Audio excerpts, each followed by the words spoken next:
Hello everyone, आप लोगों का स्वागत है प्रशांत चतुर्वेदी इस यूट्यूब चैनल में, जिसमें फ्रेंड्स हम लोग एटीसी की पढ़ाई कर रहे हैं। और आज के इस वीडियो में हम लोग आपके जो नॉन टेक्निकल के अंदर में जीके पूछा जाता है उससे रिलेटेड एक इंपॉर्टेंट टॉपिक देखने वाले हैं। इस वीडियो में हम यूनेस्को वर्ल्ड हेरिटेज साइट्स के बारे में बात करेंगे। अब इस वीडियो की ब्यूटी ये रहेगी फ्रेंड्स कि हम लोग यूनेस्को वर्ल्ड हेरिटेज साइट्स जो इंडिया में है उनसे रिलेटेड तो डिस्कशन करेंगे ही करेंगे, साथ ही साथ उस साइट से रिलेटेड जो इंपॉर्टेंट हिस्टोरिकल फैक्ट या जोग्राफिकल फैक्ट है उनको भी हम लोग देखेंगे, ताकि आपके एग्जाम में अगर उससे रिलेटेड कोई क्वेश्चन आ जाता है तो वो भी आप लोग कर पाए। तो ये वीडियो आप लोगों के लिए काफ़ी ज़्यादा हेल्पफुल रहने वाला है, क्योंकि इस एक वीडियो के अंदर में आपको यूनेस्को वर्ल्ड हेरिटेज साइट्स के साथ साथ में उन साइट्स से रिलेटेड जो इन्फॉर्मेशन है, जो एक्स्ट्रा इन्फॉर्मेशन है, जो जनरल नॉलेज की इन्फॉर्मेशन है, वो भी आप लोगों को बहुत ही आसानी से मिल जाएंगी। इसके अलावा इस वीडियो में मैंने बहुत सारे एमसीक्यूज आप लोगों के लिए रखे हुए हैं। तो मैं पहले आपको थ्योरी कराऊंगा, फिर उन थ्योरीज पर बेस्ड आप लोगों से एमसीक्यूज पूछूंगा और आप लोगों को उन एमसीक्यूज को कमेंट में आंसर करना है। इससे फ्रेंड्स आप लोगों का मोटिवेशन जो है आप लोगों को मिलेगा, आपका कॉन्फिडेंस बढ़ता जाएगा आप लोगों का कि आप और ज़्यादा बेहतर तरीके से इसको पढ़े, आपको चीज़ें याद होती जाएंगी। तो इसको ट्राई कीजिए आप लोग, आपको काफ़ी ज़्यादा मज़ा आएगी। तो हम स्टार्ट करते हैं। आगे बढ़ने से पहले मैं आप लोगों को बता दूं कि एटीसी के लिए एक सफलता बैच चला हुआ है, जिसमें आप लोगों की होलिस्टिक व्यू में हिंदी और इंग्लिश दोनों ही भाषाओं के अंदर में बैचेस अवेलेबल है। आपको इससे रिलेटेड कोई भी जानकारी चाहिए तो आप इस नंबर पर व्हाट्सएप या कॉल कर सकते हो, आपको पूरी जानकारी प्रोवाइड करवा दी जाएगी।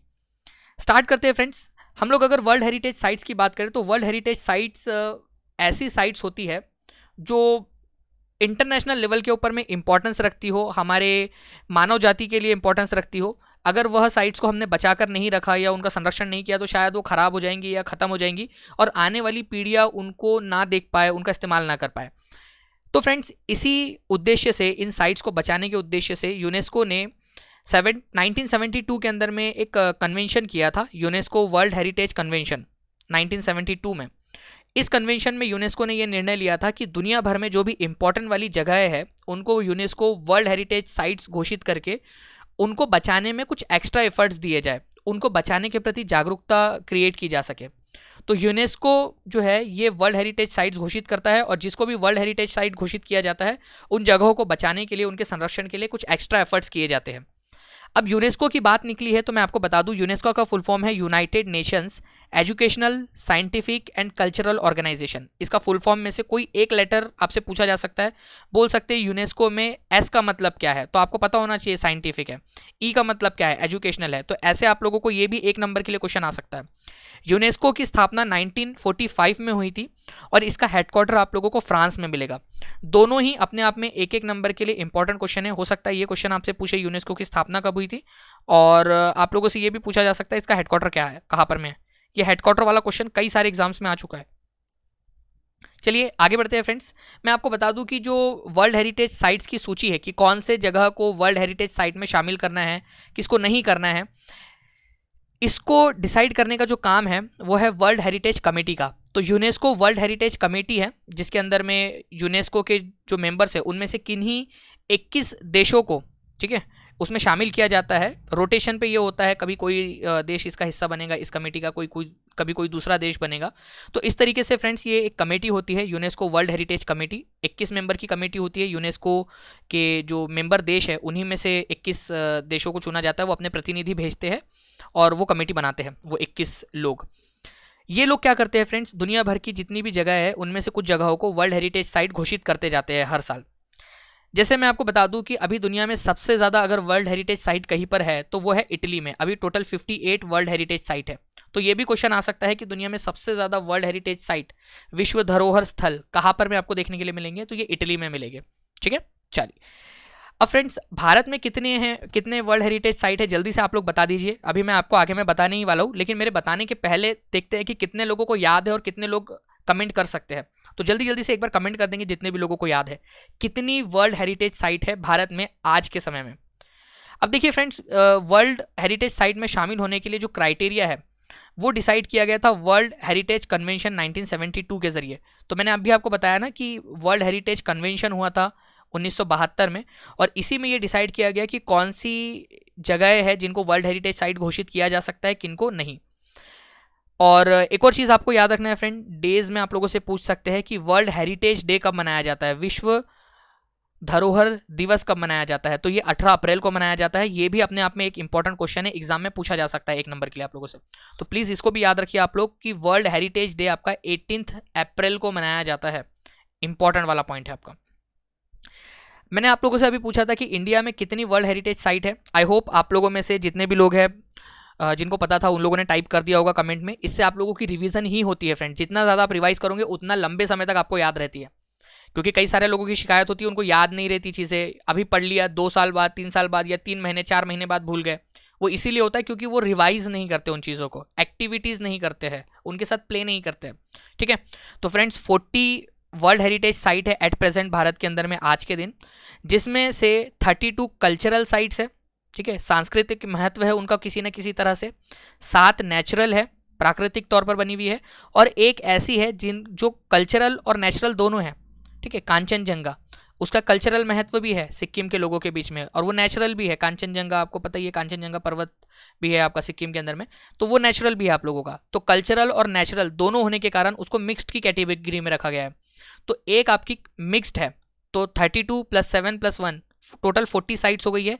हाल फिलहाल में अभी जो लेटेस्ट में आप लोगों की जुड़ी है वो है आप लोगों की फ्रेंड्स काकटिया जो वंश के समय में बनाया गया था रुद्रेश्वर मंदिर, जिसको रामप्पा मंदिर भी बोला जाता है, तेलंगाना के अंदर में है।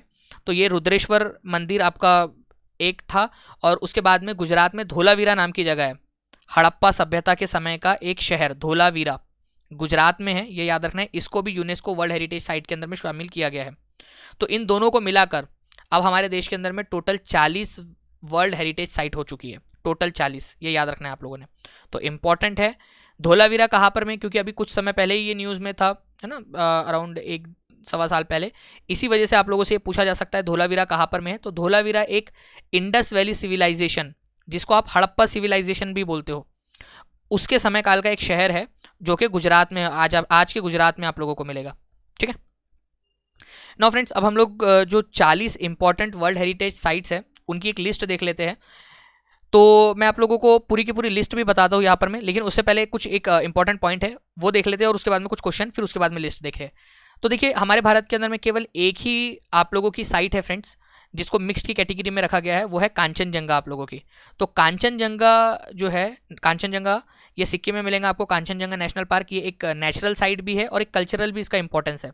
तो कांचनजंगा नेशनल पार्क आप लोगों का एकमात्र मिक्स्ड क्राइटेरिया के अंदर में आने वाला वर्ल्ड हेरिटेज साइट है, मतलब कल्चरल भी है नेचुरल भी है। ठीक है, चलिए ये याद रखना है आप लोगों ने। मिनिस्ट्री ऑफ कल्चर जो है हमारे भारत की, वो क्या करती है, वो हर साल एक प्रॉपर्टी को यूनेस्को के पास में भेजती है कि इसको भी शामिल कर लो, इसको भी शामिल कर लो, इसको भी शामिल कर लो। ठीक है, तो हमारे भारत से कौन सी वाली साइट्स वर्ल्ड हेरिटेज साइट बनने के लिए नॉमिनेशन में जाएंगी, ये मिनिस्ट्री ऑफ कल्चर डिसाइड करता है। कुछ क्वेश्चन देखते हैं, उसके बाद में मैं आप लोगों से वो लिस्ट शेयर करता हूँ। When is the world heritage day celebrated? जल्दी से मेरे आंसर बताने के पहले आप लोग कमेंट में आंसर कर दीजिए, देखिए कितने लोग इसका आंसर कर पाते हैं, या कमेंट कर दो ताकि आपको याद हो जाए। तो ये एक्टिविटीज़ होती है जो आप लोगों के दिमाग में आपके जो न्यूरॉन्स के कनेक्शन है वो बनाती है अच्छे से। तो वर्ल्ड हेरिटेज डे आप लोगों का मनाया जाता है 18 अप्रैल को, ये याद रखना है आप लोगों ने, 18 अप्रैल को मनाया जाता है हर साल। नाउ फ्रेंड्स एक और क्वेश्चन है, करंटली हमारे भारत में कितनी वर्ल्ड हेरिटेज साइट्स है, ये आप लोगों से पूछा गया। तो टोटल वर्ल्ड हेरिटेज साइट्स कितनी है भारत में अभी एट प्रेजेंट 40 है, जिसमें से 32 आपकी कल्चरल है, 7 नेचुरल है और एक मिक्स्ड है। तो टोटल आप लोगों की 40 हो गई। अब मैं आप लोगों को लिस्ट बताता हूँ कौन कौन सी लिस्ट है हमारे भारत के अंदर में जो है। इसमें से हम इंपॉर्टेंट वाली जो साइट्स है उनको आज देखने भी वाले और उन पर बेस्ड क्वेश्चंस भी देखेंगे हम लोग।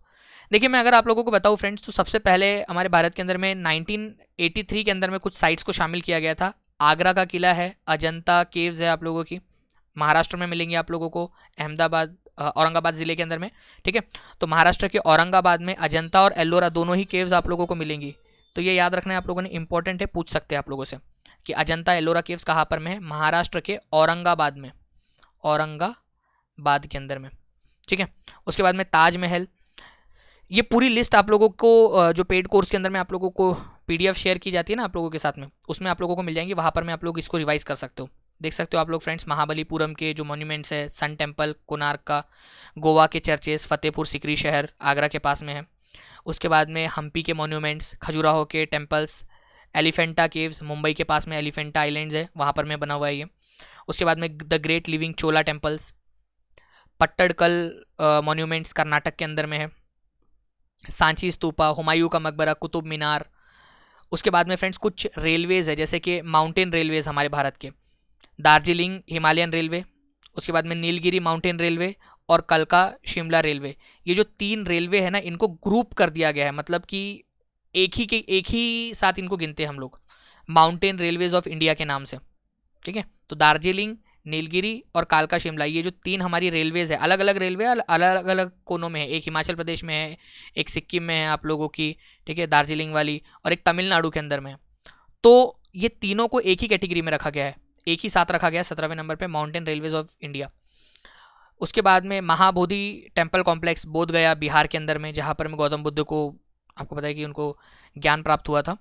भीमबेटका के रॉक शेल्टर्स, यहाँ पर मैं आप लोगों को कुछ गुफाएं ऐसी मिली है जहाँ पर में पेंटिंग्स बनी है। ठीक है, बहुत सारी पेंटिंग्स, हमारे जो पूर्वज थे आज से करीब 2.5 लाख 3 लाख साल पहले, वो लोग यहाँ रहा करते थे और उन लोगों ने गुफाओं में पेंटिंग्स बनाई हैं। उसके बाद में friends Champaner Pavagadh archaeological park Gujarat के अंदर में है। ये एक आपकी आर्कियोलॉजिकल साइट है जो यूनेस्को में हेरिटेज लिस्ट के अंदर में शामिल किया है। छत्रपति शिवाजी टर्मिनस, आपको पता है मुंबई का रेलवे स्टेशन है ये।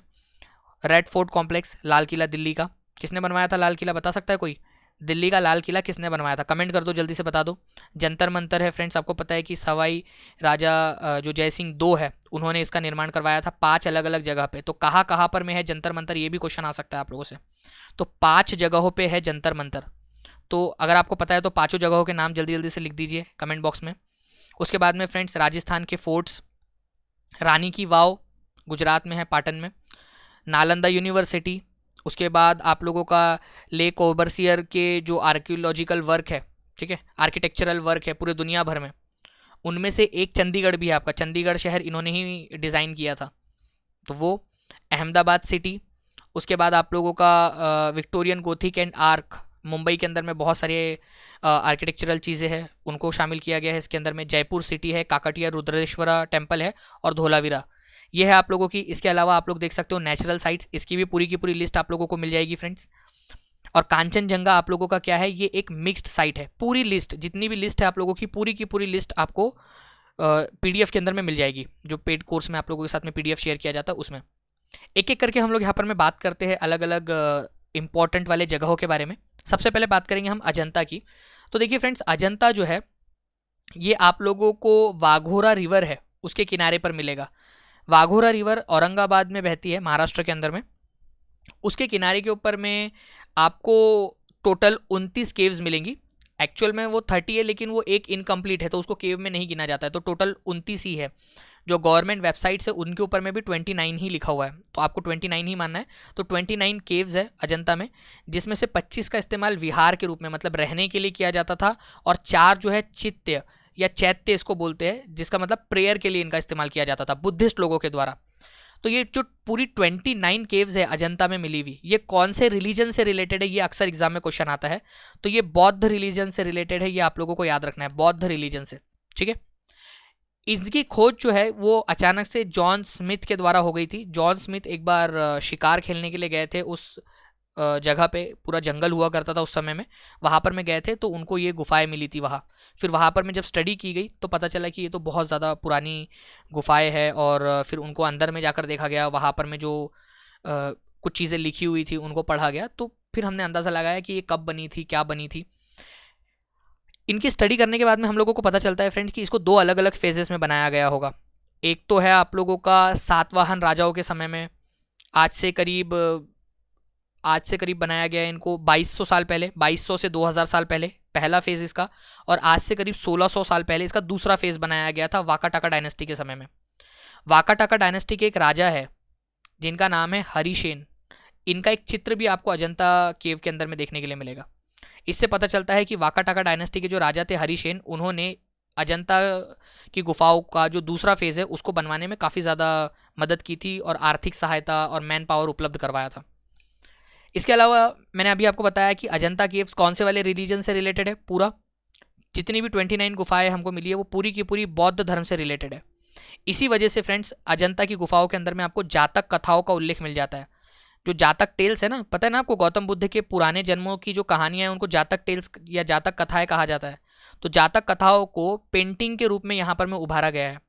तो अजंता की गुफाओं में आपको जातक कथाएं चित्रित मिल जाएंगी, या फिर उनको पेंटिंग के थ्रू वहाँ पर में दिखाया गया है, वो आपको देखने के लिए मिल जाएगा। ठीक है, चलिए। अजंता की गुफाएं जो है ये बुद्धिज्म के महायाना ब्रांच से बिलोंग करती है। एक्चुअली क्या है ना कि बुद्धिज्म के दो मेन ग्रुप है। ठीक है, एक है आपका हीनायान, हीनायान सेक्ट है ये। बुद्धिज्म के दो पंथ है आप बोल सकते हो। कुछ लोग हीनायान परंपरा को मानते हैं, कुछ महायान को। तो ये जो आपका अजंता की गुफाएं है ये बुद्धिज्म के भी महायान परंपरा से बिलोंग करती है, महायान सेक्ट से। नाउ फ्रेंड, दूसरी वाली साइट की अगर हम लोग बात करें तो ये है नालंदा महाविहार। नालंदा महाविहार की जो स्थापना है फ्रेंड्स ये की गई थी कुमारगुप्त वन के द्वारा, कुमारगुप्त एक। तो ये भी याद रखना, और भी हुए उनके समय में, गुप्ता समय में, गुप्ता काल में, जो गुप्ता डायनेस्टी भारत में राज करती थी आज से 1600 साल पहले नॉर्थ इंडिया में। तो उनके समय में, गुप्ता लोगों के समय में इसकी स्थापना की गई थी। और गुप्ता में भी कौन सा राजा था जिसने नालंदा यूनिवर्सिटी की स्थापना की थी? कुमारगुप्त वन। प्लीज याद रखना आप लोग, ये बहुत ही फेमस और इंपॉर्टेंट वाला क्वेश्चन है जो पूछता है नालंदा यूनिवर्सिटी किसने बनाई थी? कुमारगुप्त वन ने बनाई थी। ठीक है। और एक हुएन सांग या शुएन सांग करके एक चाइनीज ट्रेवलर थे। एनसीईआरटीज में अगर आप देखोगे तो ये स्पेलिंग लिखी है, बट कई सारे अदर बुक्स है उनमें ये स्पेलिंग लिखी है उनकी। शुएन सांग बोलो या हुएन सांग बोलो, एक ही बात है।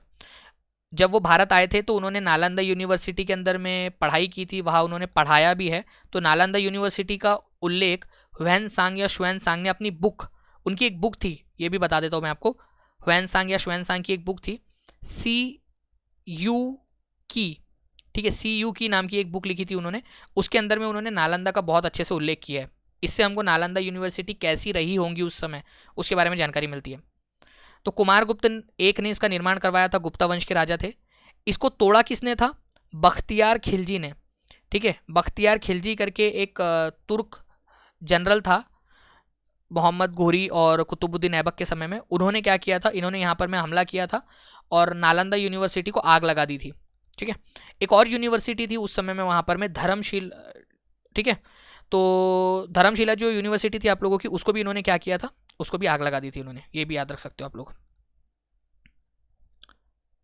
उसके बाद में फ्रेंड्स यहाँ पर में नेक्स्ट जो है आप लोगों को ये याद रखना है, मॉन्यूमेंट्स ऑफ सांची। ठीक है, तो बुद्धिस्ट मॉन्यूमेंट्स ऑफ सांची। तो सांची के जो बुद्धिस्ट मॉन्यूमेंट्स है आप लोगों के, एक सेकेंड। ठीक है, तो बुद्धिस्ट मॉन्यूमेंट जो है सांची के, ये आप लोगों को पता है कि वन ऑफ दी ओल्डेस्ट जो बुद्धिस्ट रिमेन्स है उनके उदाहरण है। अशोका ने इसको बनवाया था, सांची का जो स्तूपा है।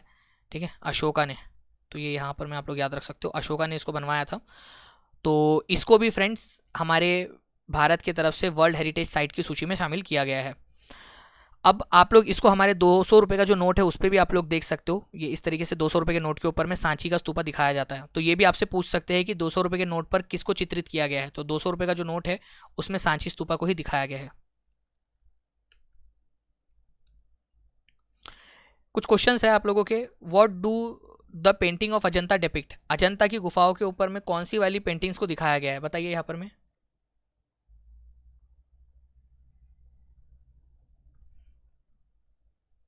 आप लोग आंसर कर दीजिए यहाँ पर में।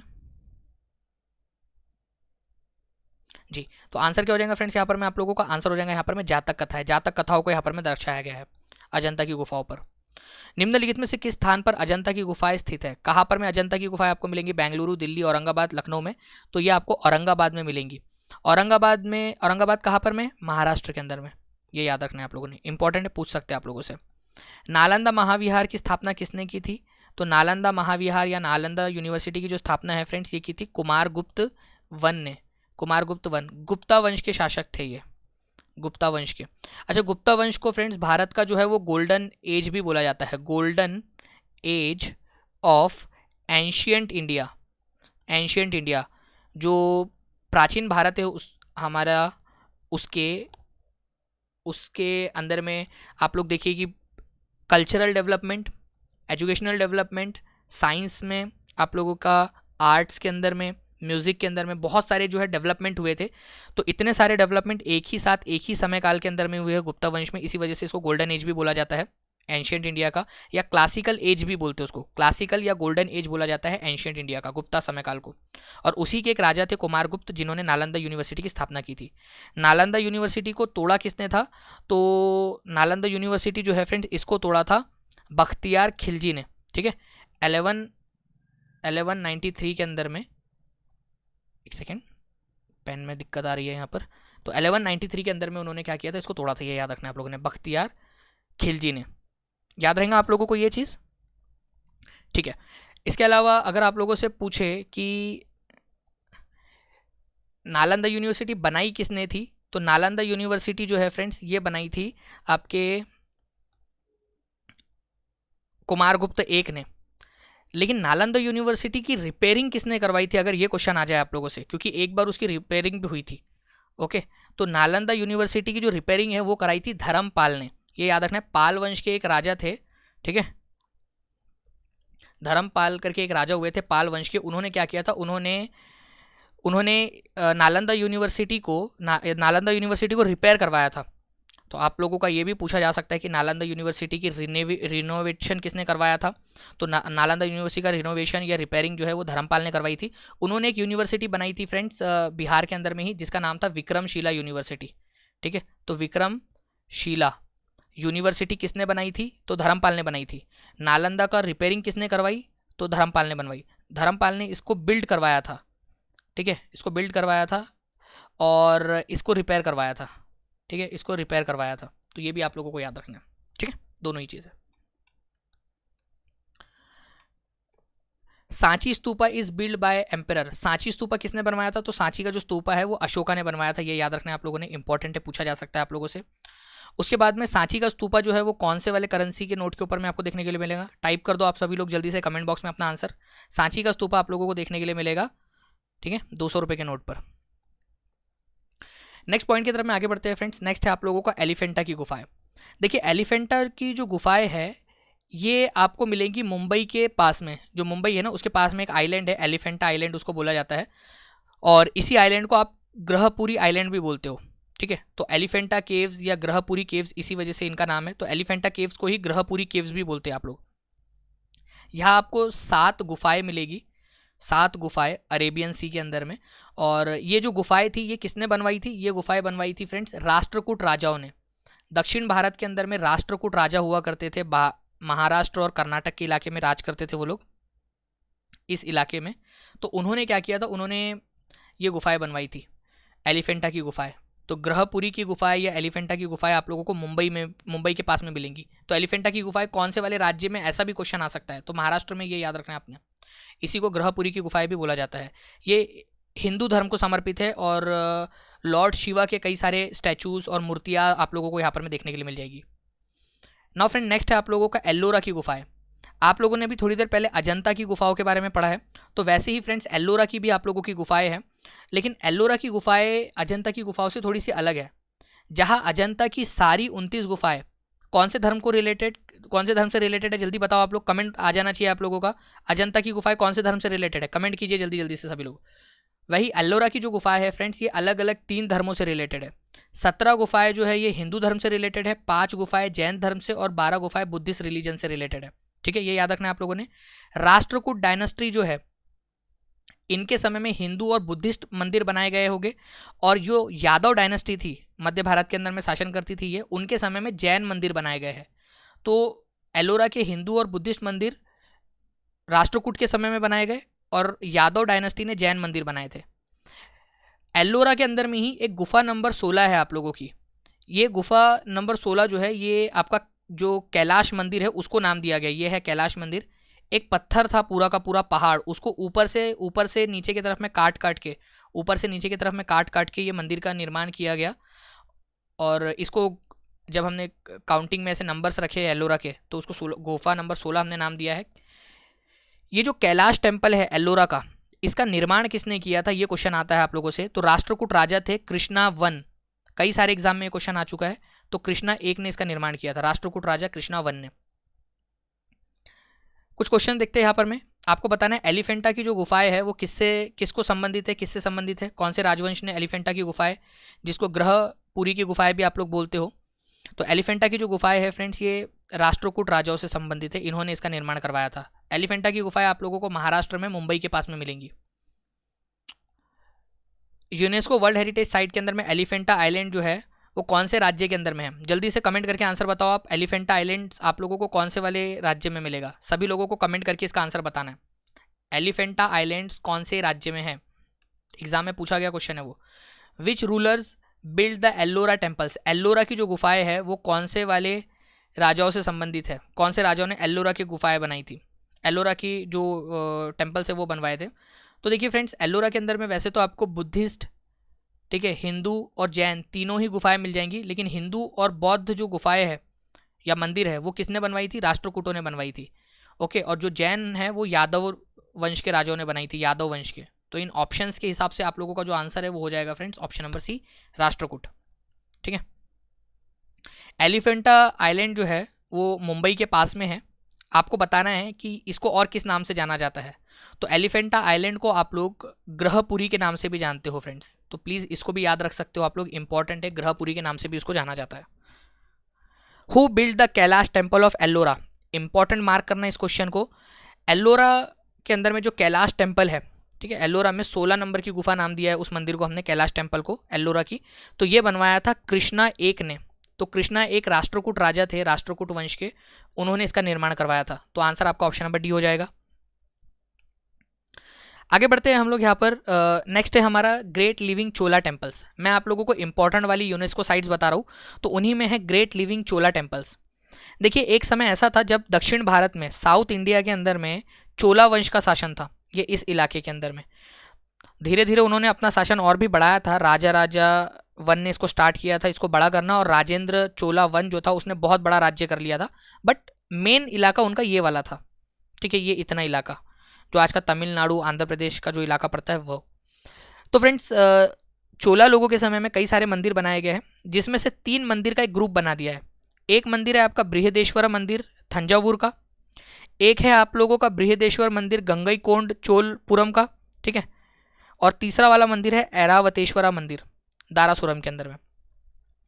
एक्चुअली ये बृहदेश्वर मंदिर थंजावुर के अंदर में किसने बनवाया था? तो ये बनाया था राज राजा चोला एक ने, या राज राजा एक भी बोला जाता है इनको। उसके बाद में एक और शहर बसाया गया था जिसको गंगईकोंड चोलपुरम बोलते हैं, या गंगईकोंड चोली स्वरम भी बोला जाता है। तो गंगईकोंड चोली स्वरम या गंगईकोंड चोलपुरम, दोनों ही नाम से उसको जाना जाता है। ये इतना लंबा चौड़ा नाम का एक शहर था। इस शहर को बसाया था राजेंद्र चोला एक ने, या राजेंद्र एक ने, जो राजा राजा एक का बेटा ही था। तो पिताजी ने, ठीक है, राजा ने बृहदेश्वर मंदिर बनाया था थंजावुर में। थंजावुर तमिलनाडु के अंदर में एक शहर है, कावेरी नदी के किनारे पे बसा हुआ। वही हम गंगईकोंड चोलपुरम की बात करें तो ये भी कावेरी नदी के तट पर ही बना हुआ है। राजेंद्र चोला एक ने बनाया था इस शहर को, और यहाँ पर में भी उसने सेम नाम से एक मंदिर बनाया था, बृहदेश्वर मंदिर के नाम से। एक मंदिर और है ऐरावतेश्वरा मंदिर, जो दारासुरम नाम के शहर में, तमिलनाडु में। इसको बनाया था राज राजा द सेकंड ने। तो ये 3 मंदिरों का एक ग्रुप बना दिया गया है, और ये जो तीनों मंदिर है आपके, ये शिव भगवान को समर्पित है, और ये तीनों मंदिर को हम the great living Chola temples के नाम से जानते हैं। तो बृहदेश्वर मंदिर थंजावुर का किसने बनाया? ये आप लोगों से पूछा जा सकता है, राज राजा चोलावन ने। गंगईकोंड चोलपुरम या गंगईकोंड चोलीश्वरम, यहाँ पे बृहदेश्वर मंदिर किसने बनाया? राजेंद्र वन ने बनाया। ऐरावतेश्वरा मंदिर दारासुरम के अंदर में किसने बनाया था? राजे राजा द सेकेंड ने। ठीक है, तो ये 3 अलग अलग राजा है, इन्होंने बनवाए थे। इन तीनों को हम कंबाइन करके ग्रेट लिविंग चोला टेम्पल्स बोलते हैं। इसके अलावा फ्रेंड्स, आपका एक हम्पी में हम्पी नाम की एक जगह है कर्नाटक के अंदर में, यहीं से विजयनगर एम्पायर की शुरुआत भी हुई थी बेसिकली।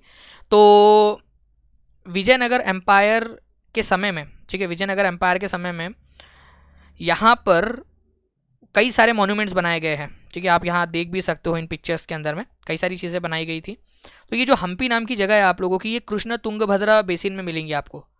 आपको पता होना चाहिए कि मान लो कि अगर ये हमारा भारत है, तो महाराष्ट्र से इस तरीके से कृष्णा रिवर आती है, और एक कर्नाटक से आती है तुंगभद्रा रिवर, ओके, जो कृष्णा में मिल जाती है बाद में जाकर। तो तुंगभद्रा रिवर कृष्णा की ही सहायक नदी या ट्रिब्यूटरी है, उनके बीच में यहाँ पर मैं आपको पड़ेगा हम्पी नाम का शहर।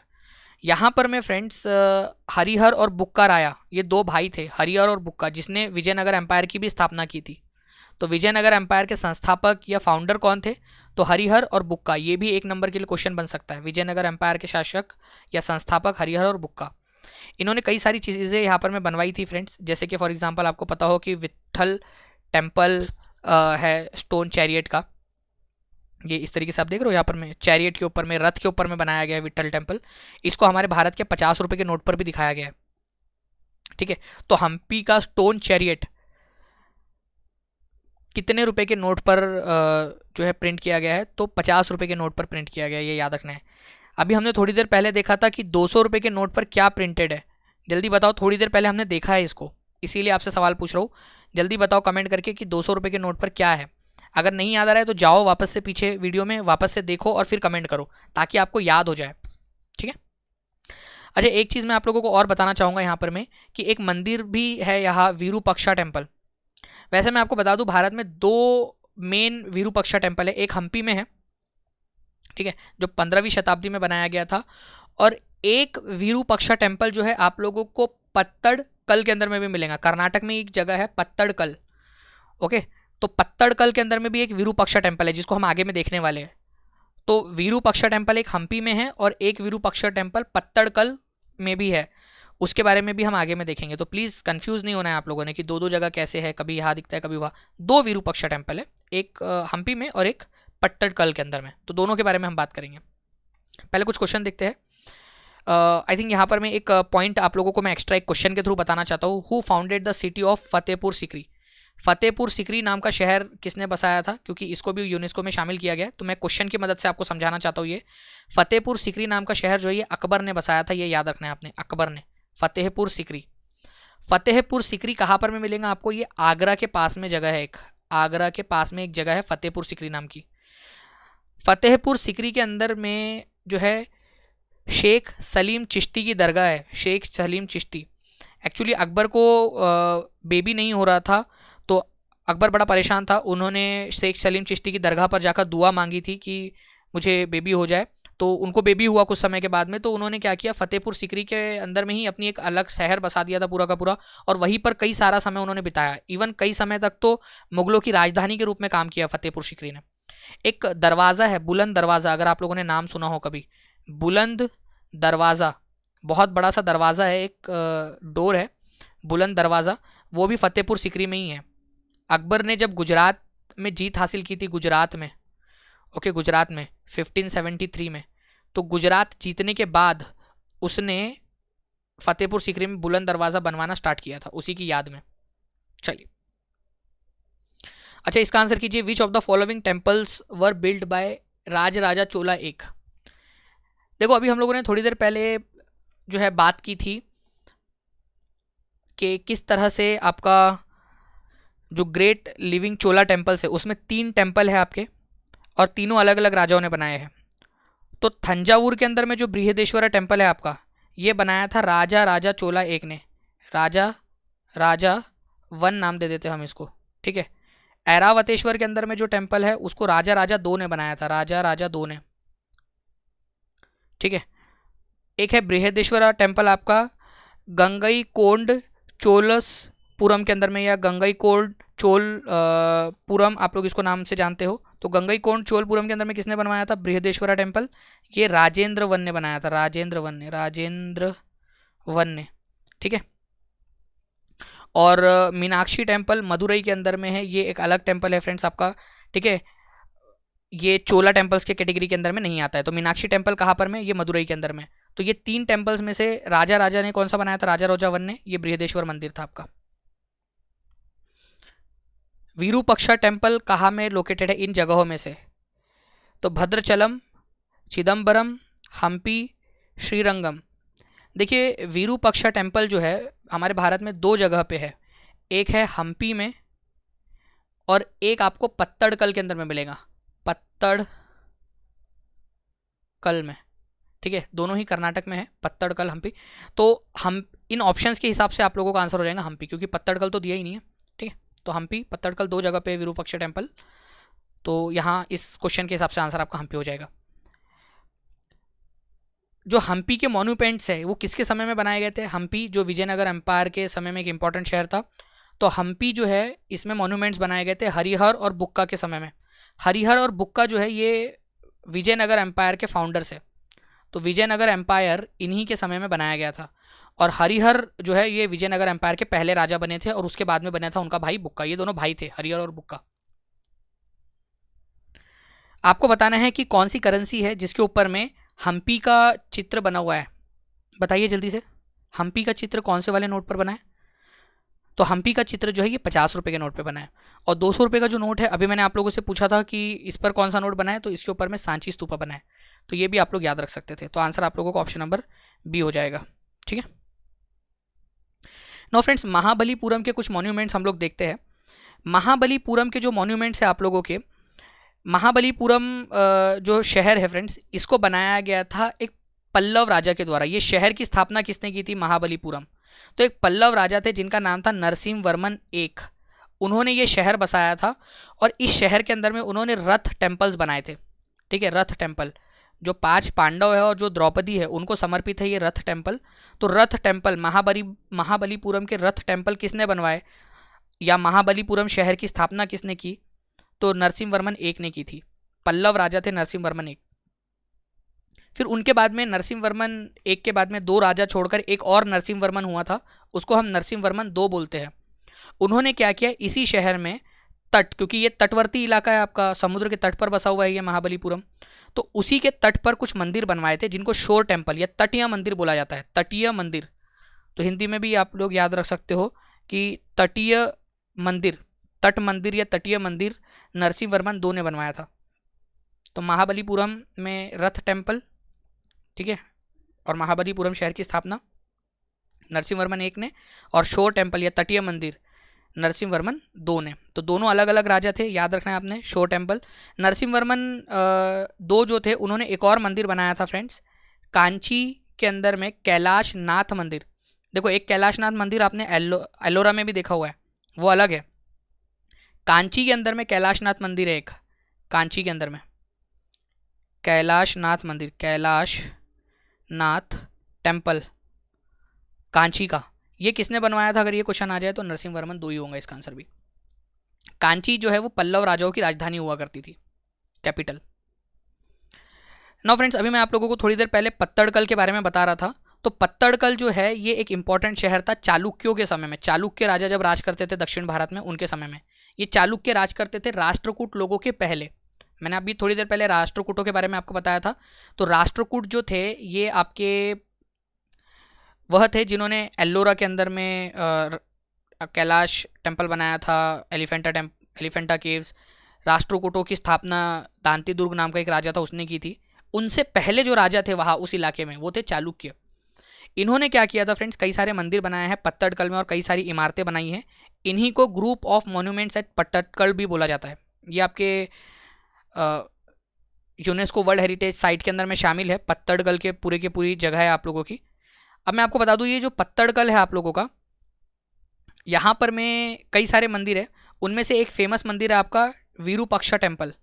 ठीक है, आपको पता है एक विरूपाक्षा टेम्पल जो है आप लोगों का हम्पी के अंदर में भी है, और एक विरूपाक्षा टेम्पल आप लोगों को पत्तड़कल के अंदर में भी मिलेगा। ये जो विरूपाक्षा टेम्पल है पत्तड़कल का, इसको लोक महादेवी नाम की एक रानी थी, उन्होंने बनाया था। उनके पति थे विक्रमादित्य 2। ठीक है, विक्रमादित्य 2 करके एक चालुक्य राजा थे। वैसे बहुत सारे विक्रमादित्य हुए भारत में, उसी में से चालुक्यों के विक्रमादित्य 2 नाम के एक राजा थे। जब वो जीत कर आए थे, पल्लव राजा को हराकर वो वापस आए थे, तो उनकी जीत पर उनकी पत्नी ने, ठीक है, लोक महादेवी नाम की उनकी पत्नी थी, उन्होंने क्या किया था, विरूपाक्षा टेम्पल की स्थापना करवाई थी पत्तड़कल में। ये जो मंदिर है पत्तड़कल के अंदर में, जो मंदिर बनाया गया और जो इमारतें बनाई गई है वो बनाई गई है आप लोगों की, यहाँ पर मैं आप लोगों को याद रखना है, जो नगारा स्टाइल है भारत का, ठीक है, और द्रविड़ीय स्टाइल है साउथ इंडिया का। ठीक है, तो उत्तर भारत का नागारा स्टाइल और द्रविड़ स्टाइल साउथ इंडिया का, इन दोनों के संगम से, दोनों को मिलाकर एक स्टाइल बनता है आपका, जिसको वेसारा स्टाइल बोलते हैं, वेसारा। ओके, तो वेसारा स्टाइल ऑफ आर्किटेक्चर के अंदर में इसको बनाया गया है। वेसारा, द्रविड़ और नगाड़ा दोनों का ही क्या है, संगम है। दोनों अलग अलग आर्किटेक्चर स्टाइल है, उन दोनों को मिलाकर वेसारा स्टाइल बनता है आपका। कुछ क्वेश्चन देखते हैं हम लोग यहाँ पर। में आप लोगों को बताना है कि महाबलीपुरम के जो मंदिर है वो कौन से राजाओं के समय के हैं। तो महाबलीपुरम के मंदिर कौन से राजाओं के समय के, जल्दी से बताइए आप सभी लोग। अभी थोड़ी देर पहले हम लोगों ने देखा महाबलीपुरम के जो टेम्पल्स है वो कौन से राजाओं के समय के हैं जी। तो अभी महाबलीपुरम जो शहर है उसकी स्थापना ही नरसिंह वर्मन एक ने की थी, और तटीय मंदिर जो है महाबलीपुरम के अंदर में शोर टेम्पल वो नरसिंह वर्मन 2 ने बनवाया था। तो दोनों ही चीज़ें याद रखना है, रथ टेम्पल और महाबलीपुरम शहर की स्थापना नरसिंह वर्मन 1 पल्लव राजा, और शोर टेम्पल नरसिंह वर्मन 2 ने। तो पल्लव थे दोनों के दोनों, पल्लव राजाओं ने बनाई थी। महाबलीपुरम शहर की स्थापना किसने की?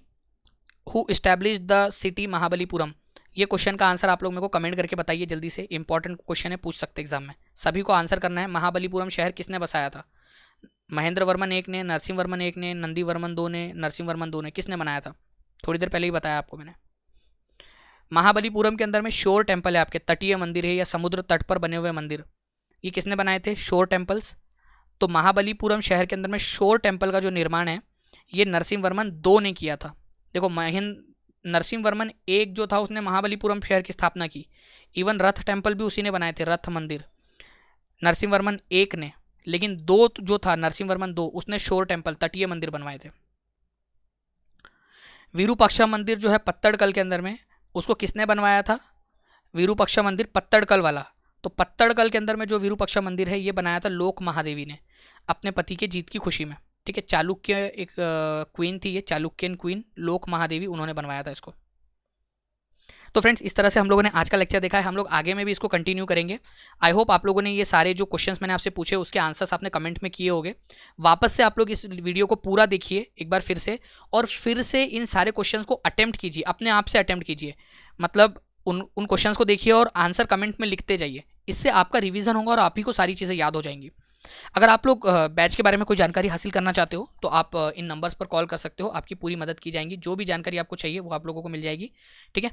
तो मिलते हैं फ्रेंड्स हम लोग हमारे नेक्स्ट वीडियो में, जिसमें हम लोग और भी बहुत सारी जो इम्पोर्टेंट इन्फॉर्मेटिव जो थिंग्स है, जो क्वेश्चंस है और बाकी चीज़ें वो आप लोगों के साथ में डिस्कस करेंगे। तो आज वाला जो टॉपिक है ये काफ़ी इंपॉर्टेंट था, इसमें से कई सारे क्वेश्चंस आपके बनेंगे। हमने एक तो यूनेस्को की कुछ इंपॉर्टेंट साइट्स देखी, साथ ही साथ हमने उनसे रिलेटेड जो और चीज़ें थी उनको भी हम लोगों ने यहाँ सीखने की कोशिश की है, ठीक है। तो ये important UNESCO world heritage site का आपका लेक्चर था। आगे में अगर आप लोगों को चाहिए कि और बाकी की बची हुई जो साइट्स है जो लेस इंपॉर्टेंट है उनको भी करवा दिया जाए तो आप कमेंट करके बता सकते हो, उसको भी करवा दिया जाएगा। या कोई स्पेशल चीज़ है जो आप पढ़ना चाहते हो या आपको चाहिए कोई ऐसी चीज़, तो वो भी आप कमेंट कर सकते हो, उसके ऊपर में भी ज़रूर वीडियो बनाकर आप लोगों को प्रोवाइड करवाया जाएगा, ठीक है।